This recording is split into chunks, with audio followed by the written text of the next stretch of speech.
ఇవన్నీ కాంగ్రెస్ పార్టీతో మాత్రమే సాధ్యమైతాయి. 10 సంవత్సరాలు బీజేపీ పార్టీ చేయలేదు, చేయకపోయినా అదే బీజేపీ పార్టీకి తొత్తులుగా మారారు చంద్రబాబు, జగన్మోహన్ రెడ్డి గారు. మళ్ళీ వీళ్ళకు ఓట్లేస్తే మీ ఓటు డ్రైనేజ్ లో వేసినట్టే.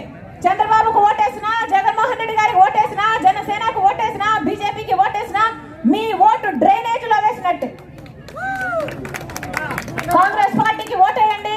రాజశేఖర రెడ్డి గారి సంక్షేమ పాలనకు మళ్ళీ నాంది పలకండి.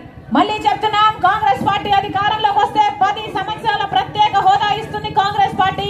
కాంగ్రెస్ పార్టీ అధికారంలోకి వచ్చినాక రైతులకు 2 లక్షల వరకు రుణమాఫీ చేస్తుంది కాంగ్రెస్ పార్టీ. ఈ మధ్య ఇల్లు గడవడమే కష్టమైపోయింది. అందుకే సాయం చేయడానికి ప్రతి పేద ఇంటికి నెలకు